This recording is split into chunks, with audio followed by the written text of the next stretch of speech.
everyone, welcome back to another video. Before we get into today's subject matter, which is about a woman, a Muslim woman, I should say, admitting the true goal of Islam. Spoiler alert, it is to take over the world. I've made quite a few videos about that already, but before we dive into that video, I want to let you all know of the Woke Dingbat t-shirts. If you haven't already got them one, I highly encourage you to do that.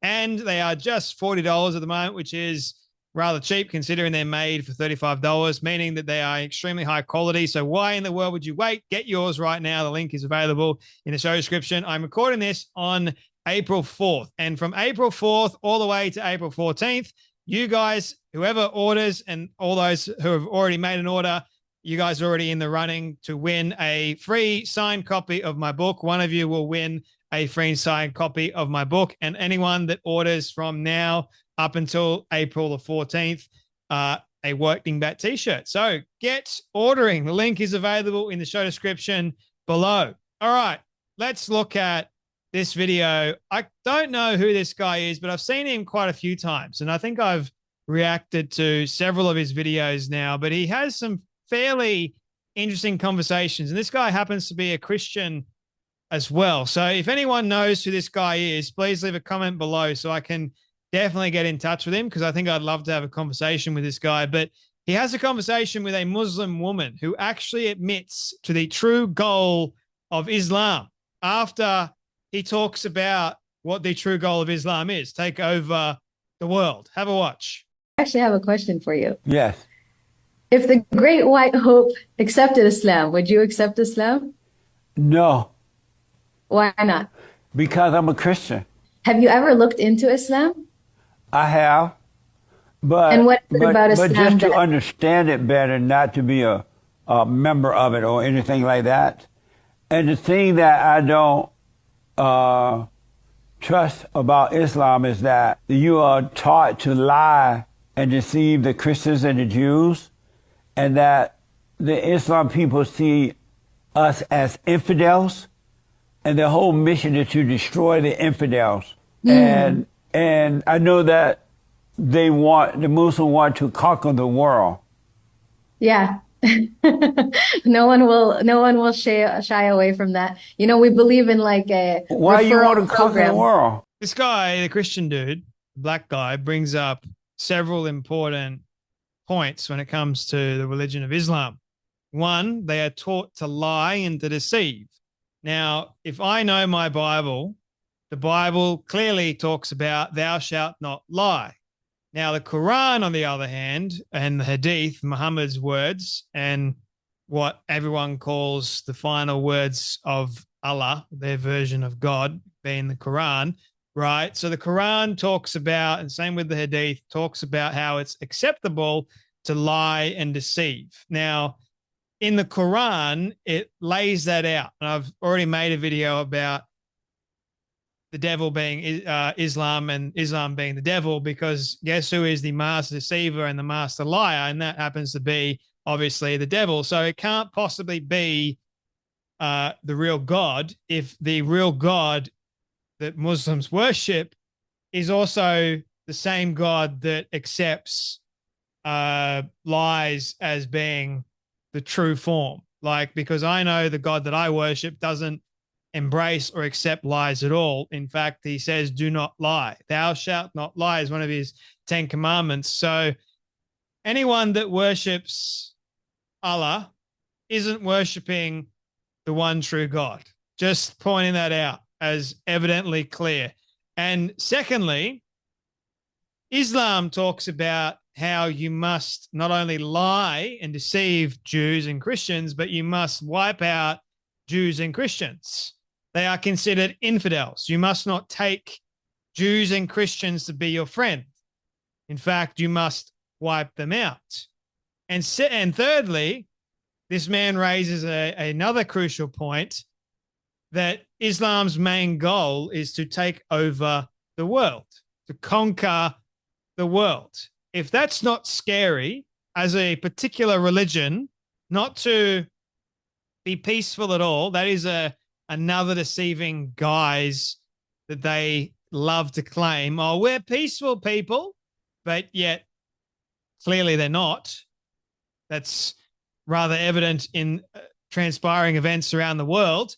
But their main aim is to take over not just Islamic countries, but Western countries. We're already starting to see it over in the UK, here in Australia as well, because we have weak, spineless leaders that don't do anything to stop it. And we should be the ones to voice our concerns. It's perfectly rational to fear a religion where their main goal, or in the Quran, if you're following the Quran, says it's okay to lie. And secondly, you must wipe out all Jews and Christians and then anyone that is not a Muslim. And this woman agrees. No one is going to argue with that. And if anyone argues with that, why? It's in your book that you so believe in. Why anyone can follow this kind of religion, I don't know, because they're definitely following it blindly. If they were to truly read everything in the Quran, they'll know that lots contradicts itself, and there are verses in there that are highly disturbing. Not only that, but the way you embrace women. So this woman, I can't even believe that she embraces Islam. I can't, because she should know how women are treated in the religion of Islam.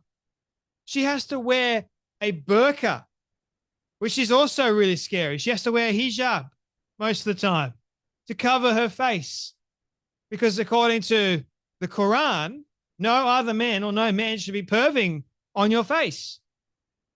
And you are low in society, the lowest form. But to have a Muslim woman so brazenly admit the true goal of Islam should tell you everything you need to know about this religion and about these people that worship the religion. They're in a death cult.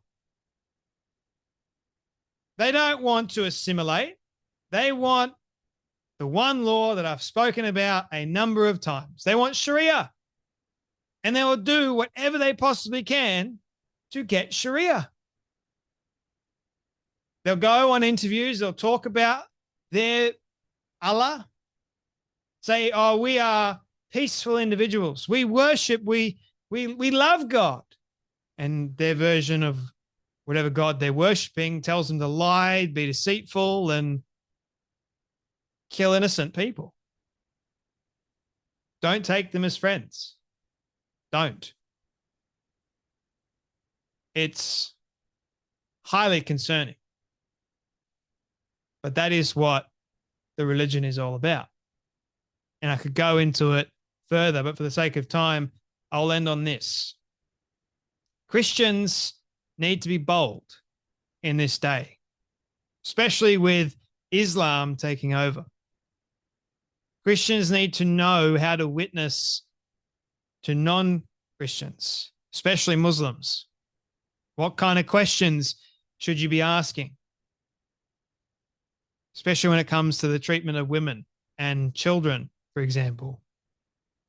And questioning why Muhammad decided to marry a 6-year-old and then wait a couple of years to consummate the marriage, according to the Quran and the Hadith. Interesting, isn't it? Why is it we've got countless Muslim grooming gangs in the UK? Do you have Christian grooming gangs? I understand you've got some Christian men and women that have done the wrong thing, but there's not these gangs. I know that Catholic priests and all that sort of stuff, there's a mess there. Totally aware of that. But to accept that it's okay, at least with Christians, when they get caught out, we all know that it's not right. It's not okay. But Muslims, when they get caught out, they double down on it and they say it's okay because our Quran told us we can do it. It's crazy. Anyway, that's enough from me, but you guys take care, be blessed, and I'll see you all in the next video.